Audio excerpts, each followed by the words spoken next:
My name is Danielle Manuel, and I'm a part of LTST. Let's take a seat at the table. And I'm Dieter-Creswell, and I've been a part of the Seat at the Table series as well. And I'm about a 25-year resident of Gainesville, Texas. My name is Tori Henderson. I was raised here in Gainesville, Texas, and I'm also the founder of Pro Gainesville. Josh Chapman, new transplant to Gainesville from Michigan, and been a part of Let's Take a Seat at the Table off and on since the start.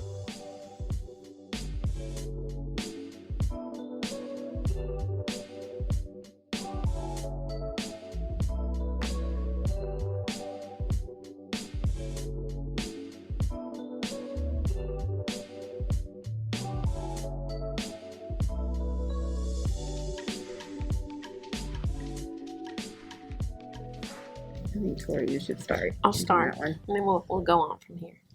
So I think it's definitely a push to keep that stronghold of us understanding cultural competency and understanding why we are where we are as a country right now, because there is more. I mean, I think we have had so much change and so many people stepping up because our white counterparts are kind of in an area where they're willing to talk about what kind of change we need. So when you have a president saying, it's divisive for you to be competent on other cultures. It's divisive for us to even ask questions about diversity. The goal is for us to not be having those conversations that are going to help us grow as communities, as people, and come more together and unite. I think that's more of his goal. It kind of that's divisive. Yeah. More so than. Go ahead. Oh, sorry. I was just saying, I think it's a contradiction. He says that it's divisive, but I believe, we're not all the same, so we have to embrace our differences. And so the only way to do that is to kind of be aware and, like I said, embrace the differences of everyone versus than kind of just what we're doing now or what he's kind of doing now. He's all about division, and so I just think it's very important now more than ever to have those type of trainings and bring knowledge forth, to kind of bring, make awareness to what's going on and how we can fix it and move forward. Right. I think to piggyback off that, if this third quarter has taught us anything, it's that the opportunity for diversity training, bias training, is probably more important now than ever.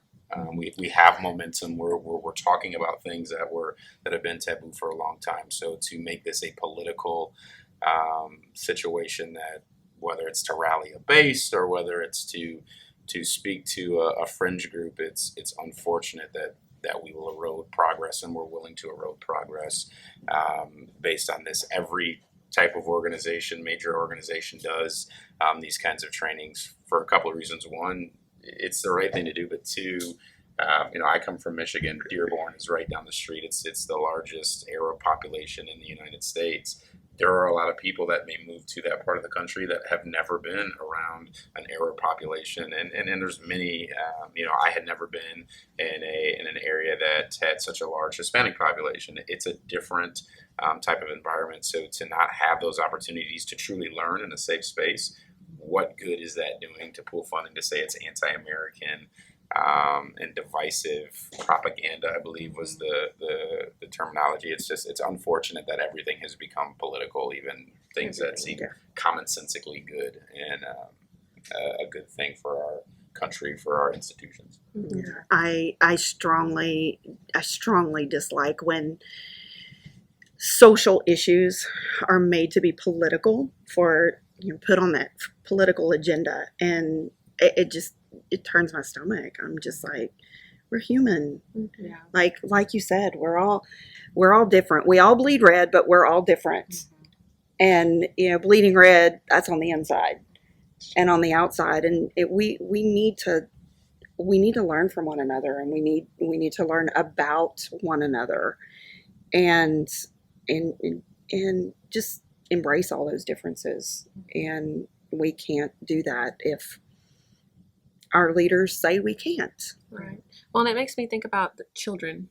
Like I think for some different nationalities, it can be when you're in an area where you're like the only one, it can kind of be hard to be proud of who you are or to understand why your differences or the uniqueness about you is something that's beautiful.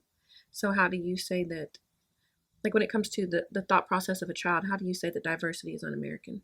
How do you explain? I mean, even now, just thinking of on Disney Plus, the new Black is King movie.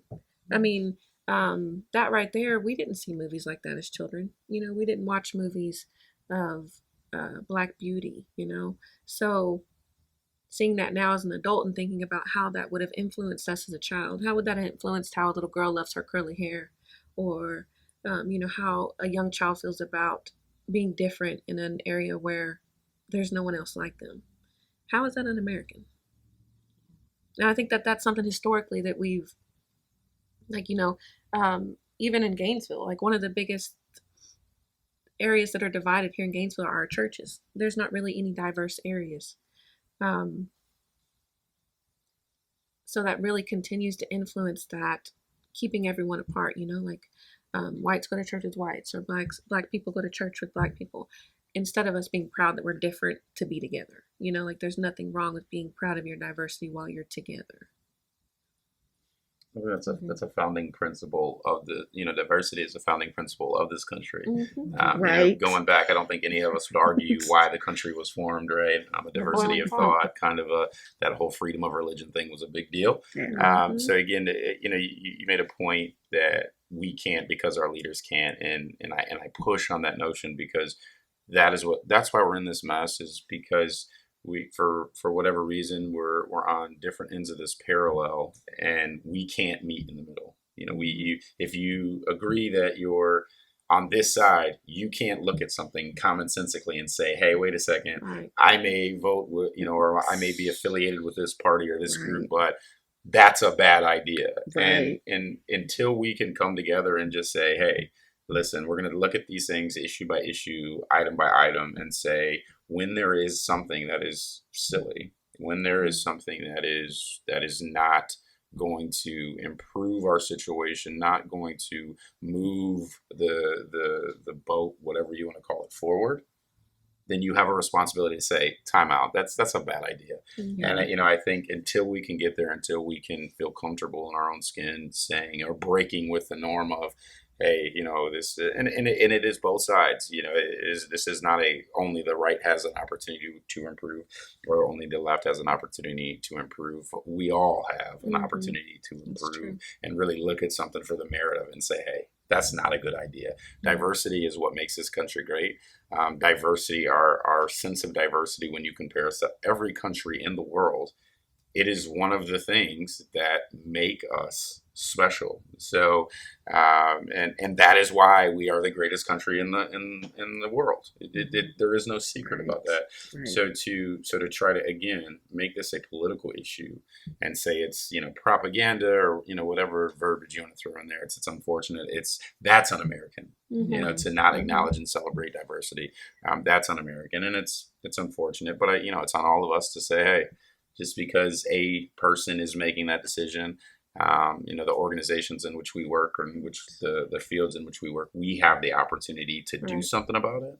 And so it's our job to continue on, right? We need to deal with the institutions that are dealing with that nonsense, but it's our job to make a difference about it. So. You mentioned a boat, and it popped into my head. I All thought, boats we're all in the same boat, but I feel like with this, we've our paddles have been taken away. Like we're all in the same boat, but we can't get anywhere without paddles. It's So yeah, it's And the part where he says, it's going against, it's propaganda. It makes me think about how we learned manifest destiny. It's not till you're older that you realized, back then we thought manifest destiny was we're just growing as a country. Yeah. We're getting bigger. More people are coming in, when in reality, that was a terrible, terrible moment for, beings that were already here. That's propaganda. Right. And that's something that we don't learn until we're old enough to really look outside of, the learning that we received in school. That's a scary propaganda. Yeah. It is. And just kind of piggyback off what Josh, can't even say your name. Nice to Josh meet was you. saying. It is great that, we have program Gainesville as well as, let's take a seat at the table. Because no matter, like you said, what the president is doing, we still have a responsibility and should be held accountable to do what we can do as individuals, So I think, it's great, and it's sad at the same time to kind of see the if you want to call it friction that this town is in, and pretty much all what Black people, myself and a lot of people, non-Black people, that notice that there's disparities in the way that Black people are treated. We're just wanting equality, and so like I said, I just think it's great, and what Tori and your group is doing. I just say to keep on doing it, and Gianna and the team that has been working, behind the scenes and just doing just everything. It's a movement, and it's not a moment. Right. Yeah. Well, and that's been one of the hardest. I think that's been one of the hardest things to hear is like, you're stirring up trouble here. You're dividing. And I think the way LTST does it is more. I think they like it a little bit more because it's calm. You know what I mean? It's a different approach, and it's a beautiful approach. It works. But what's evolving is people understanding that there was already division here, and that is why this is such a big issue right now. But I think even more than that, if even if nothing changes out there, like even if things stay the same, as long as we keep this going within our community, like you said, do what we have to do here. Like you said, in businesses, them choosing to still give that diversity training, us choosing to still talk to our children, still keep growth coming in, because even if it doesn't happen right now, we've got kids that can change it here more than we might be able to. Yeah. There's a question, because I think part of the concern that I have is that we're instead of walking, when we all walk out of here, we're going to walk by people, we're going to see situations that we can roll up our sleeves and fix, and that's my thing, right? Like, we're not trying to change the world, we're trying to change our little piece of it. With everything that's going on, what can we do? Because it seems to get frustrated, or frustrating when we're watching and saying, bias training is un-American, it's propaganda, whatever the case may be, and to kind of juxtapose that with where we're at locally, with some of the issues that we're having conversation about. What can we do to really look at that and say, because that's what we're trying to do, right? We're trying to do that bias training, whatever we want to, maybe that's not the best way to call it, but we're trying to educate. This is how I feel, this is where I come from. And there is a Grand Canyon-esque middle ground that we can't seem to bridge, right. To get some common. What can we do about that? I mean, how do we fix that piece? Well, I think that's one of the things, taking part and participating, that pushed me into, when Gianna asked me about this and being a part of this. I just, from the get-go, I felt like this was an opportunity to bring some unity to the community, and bring people together that are willing to talk, not just talk, but to listen to one another, and hear each other out, and not just because we can all blow smoke, but it's also listening and hearing what our neighbors, what everybody is feeling and needing, and what we can do. What we can do. And I totally agree. I think empathy is a big one, especially, I'm from Gainesville. I was raised here. I no longer live here, but I try to do a lot here still, even though I don't live in Gainesville. But I just see like some of the comments on Gainesville Daily Register and some other sites, and it just baffles me, and it saddens me too, because I'm just like, where's the empathy? We're not fighting to take away anyone else's rights. All we want is to be seen as equal, and of course also the police brutality. We're tired of seeing that, and so the thing is, I'm just, like I said, it baffles me because I see those comments and I'm like, where does this come from?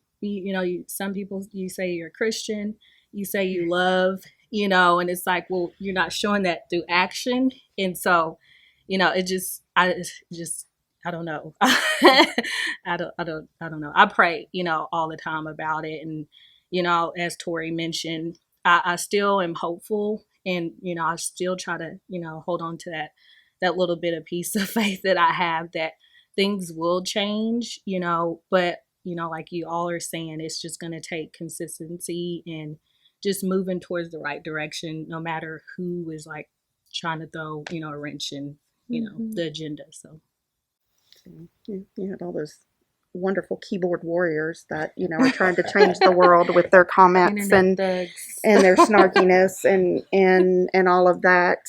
Before, when we first got here, I was talking about how someone had made a comment about how we don't have the issues that we've had before since civil rights acts were passed, and I'm just like, whoa. Because stop, just put the brakes on that, because just because a bill, and I told him, I said, this was my shower thought, and I was like, I so hope I can maybe use that and plug that in tonight, because I thought it was brilliant, but yeah, it could just be me that thinking that I'm brilliant. I'm joking. But I thought to myself, in answer to that person's comment, yes, just because a bill was signed into law doesn't mean that people are going to follow it. Mm-hmm. If that were true, we wouldn't get speeding tickets, because it's against the law to drive over the speed limit, right. But people still do it. Every day. Yeah. So to say that people don't discriminate and racism is not alive and well just because we have a Civil Rights Act, and that's, yeah, that just blows my mind that people think that that's how it works, and that's really not how it works. Yeah, no, and I think that too. I've seen a lot of those comments, and a lot of them allude to the fact that, or they want to believe that racism isn't alive here, and I'm like, no, that's not what it is. It's been awakened, like it's brought to the forefront, like we're able to see it, even more. Of course, there's some that lived it more than others, but it's been brought to the forefront. And like I've been saying too, like you can't silence this generation, and we're here to stay and to like to bring knowledge to the people that don't really understand, where the fight is coming from. I think that a lot of times people think that, we don't, now that it's 2020, we don't have, separate water fountains and separate bathrooms and separate things that racism is not still here. And there's so many other forms, and it's a monster that just kind of evolves. And I feel like that's just, it's alive and well. It's never gone away. It's never gone away. Yeah. And I think sorry to interrupt you. No, you're good. I think the difference here in Gainesville specifically is like you've had a group of people that have been uncomfortable and quiet about it, and standing up has made others uncomfortable. So the others that are uncomfortable, that's the majority, So people that feel like racism wasn't here until, people started standing around that monument. It's been here. Yeah. You just have never felt uncomfortable here. Yeah. But I liked when you mentioned that a lot of people don't believe that this is similar to the civil rights. When you go back and read some of like Dr. King's writings, or really look into what they were asking for during that time, it is so similar. Same thing. That it is almost, it makes your stomach hurt, or even the rhetoric that happens out there. The rhetoric that goes against people that are wanting change is so similar to the same.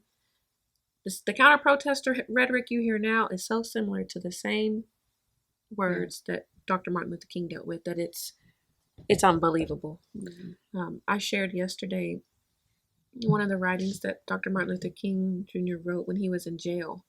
And he talked about outside agitators. You know, he talked about how wait for the democratic process. You know, him being told all of these things, and that's exactly what we're hearing now. And I think that says a lot to the culture here. Why is our culture so similar to the civil rights movement? Or maybe as a country, what did we not do during the civil rights movement that we can do this time? No, I think one of the things that we need to do is, and I agree with that to a point. We do need to make a distinction that we have come a long way since civil rights, right? Just like we came a long way from Jim Crow to civil rights, etc. Because what we're dealing with now is a different animal. This is not, civil rights was legitimately life and death. You know, at any given moment, life and death. Right, you could get pulled over, and this is not the best example to use, but the prevalence of being lynched was it was not on par as it is in 2020. Today we talk about systemic, we talk about institutional, we talk about issues that face people of color, that they may not be as overt and in the open up front, but it is clear when someone says racism wasn't here until it's like, well, for it not to be, that means, what was the breaking point? That where was the period in that sentence that it stopped and then restarted, right? And I think that is a challenge. So, step one, we really need to look at and say, what are the systems? What conversations do we need to have around those things, and educate and really show we're in a data-driven world. It's interesting to me. Every decision that we make is based on data. I mean, everything from how we water our grass to how we purchase our home to how we work with it's all data-driven. But yet, when you look at institutional racism, it's data-driven. You can see it.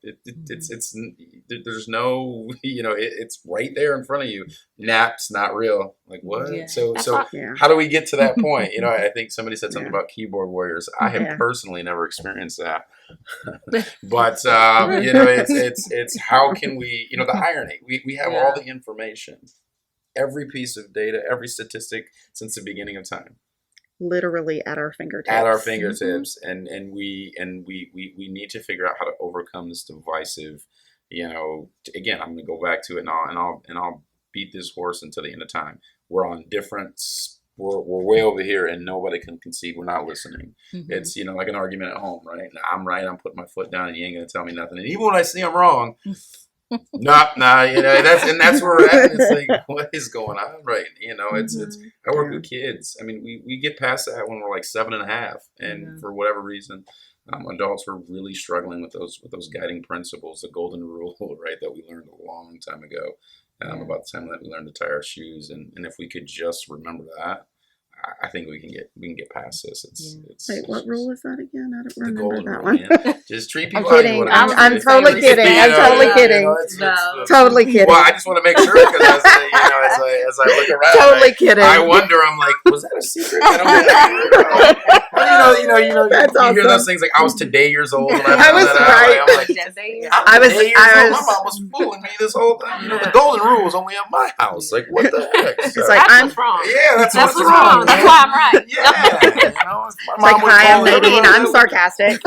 Nice to meet you. No, but I would argue that maybe, I think that, like you mentioned, that maybe death was different back then during the civil rights movement. I would maybe argue that just a little bit. I'm sure there has been a decline, but I feel like our nation is so desensitized now. Like, we kind of watch it and it's just like a show that was on TV, Yeah. I think that we don't, the noose has really made people uncomfortable. Yeah. But it's so similar to everything out there on that courthouse lawn. It's just a different and noose. That's like, we've normalized some things. We've normalized certain types of murder, whereas we like to think that back then, that doesn't happen anymore. It's just different form. It's a different form. I agree, but I think that that's where we spin our wheels. I'll use our protests back in the 60s. At those protests, I was at protests yesterday. We get dogs sicked on us. We get hit upside the head with clubs. We get a water hose sprayed at us. there has been It's more progress. overt. Yes, More and, overt. and I think if It's we, diet racism now. Well, there it is. It's that's a fair way. That's the best way I've They ever give heard you just a little that. bit, just a little bit. Yeah, you get all the caffeine and not the Right. sugar. But I think, I've but never again, heard that That's before. not That's gluten-free. hilarious. it's critical. And it's Wow, imperative diet. to address those pieces, because if You're we right. don't, we're Yeah. not going to move things forward. It's Right. it's yes, it's different because it's not the same thing. Mhm. To when we look at, were they there, redlining and all those different pieces, absolutely they were there. But now that is what is stopping progress. It is the institutionalized racism. It is the systemic pieces that no, it doesn't exist. Yeah. That's insanity. I'm- You know, yeah. that is insanity. I And Like you said, it was like it wasn't, until, Yeah. and it's like, when was it not? Just like the same When way, was- how do you make America great again? Where? What part? Yeah. Because this is I feel like, well, I can't 2020. I don't know how great it has been. Yeah, But I'm saying 2020 yeah, is let's pretty just- questionable. yeah. Scratch that 2020 is from the pretty mind. questionable. But I think as a Let's community, just all having agree on these- that. Yeah. having these conversations, that has never happened before. So to me, this right here is Right. this is Yeah. a great moment. I think Oh, yeah.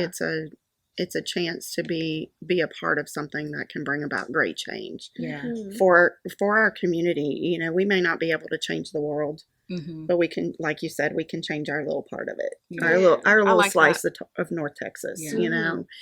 And to encourage people to get involved and to use their voice to Mhm. talk, and to talk in a brave space where you You can won't be Yeah, judged. you can ask Yeah. questions. Yeah. Like people that are uncomfortable, if there's questions, Yeah. ask them. And Yeah. us be okay to educate and just to talk to someone who maybe doesn't have the same perspective as we do. Right. And I Agreed. think maybe that's Yeah. a lot of the Agree to- barriers. I know, agree to I- disagree. Right. I love what Agree to Dr. at the very disagree. first one, what Dr. Stewart had said about how, none of us can experience walking in another's shoes as a black man or a white Mhm. woman, or, whatever the situation, Hispanic Yeah. community, whatever.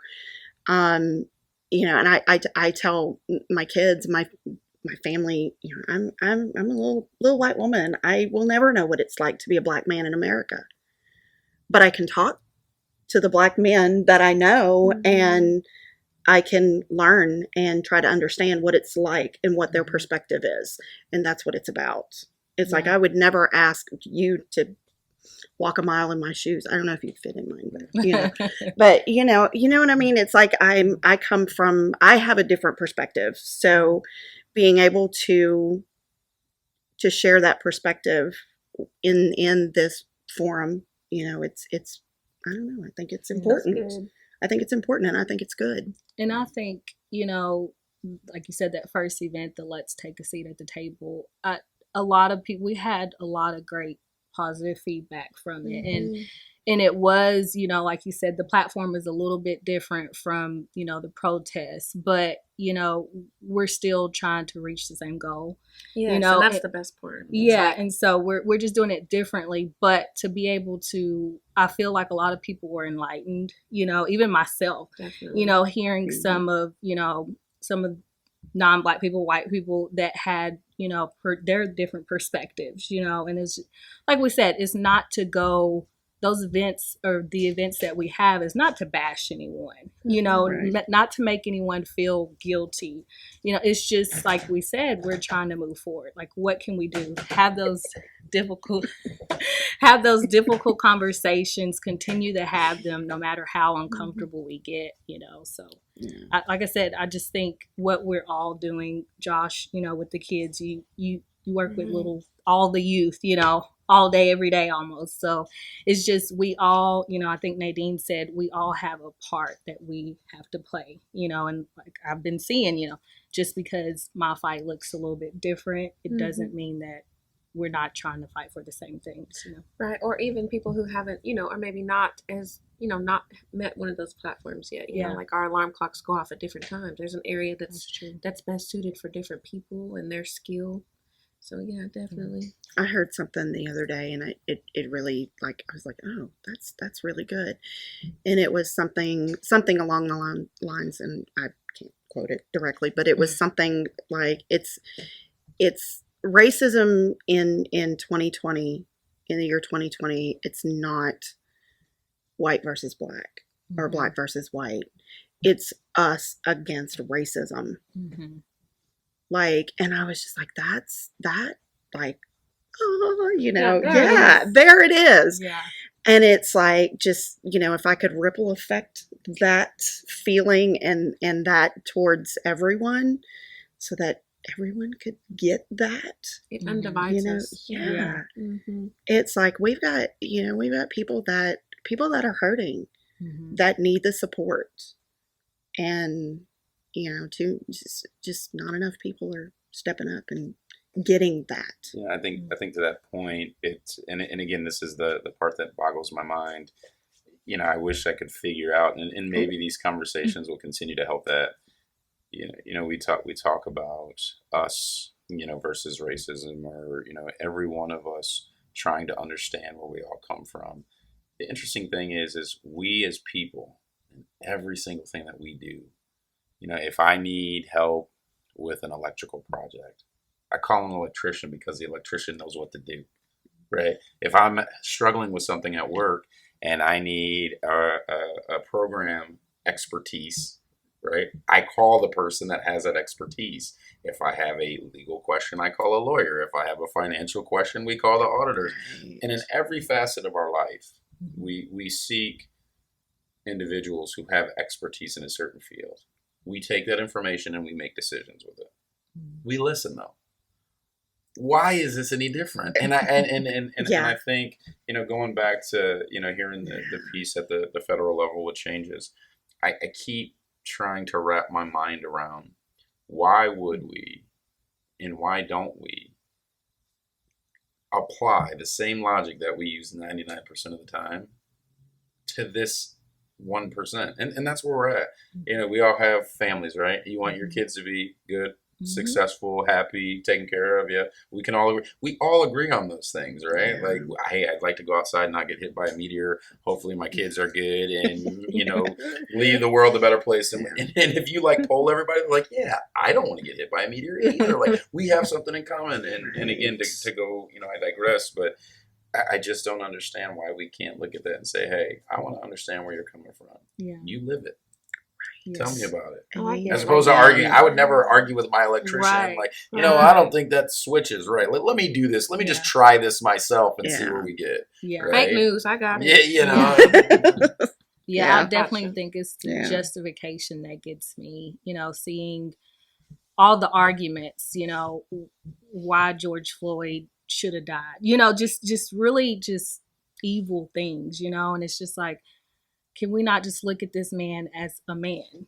Just take his skin color away. He's still a human being, at the end of the day. Human. Yes. Yeah. And so, yes, we should be fighting against racism, but just like I said, to see all the justification of, they pretty much saying they deserve these things. Tamir Rice, like what are we not getting here? And I agree with you, Josh. I'm like, what is it? But it's just still, like I said, all we can do is just enlighten others, get knowledge for ourselves. Like I said, there's a lot of things. I lived a life, but there's a lot of things that, I don't really know about, what happened before me. So it's even just informing myself so that I can inform others.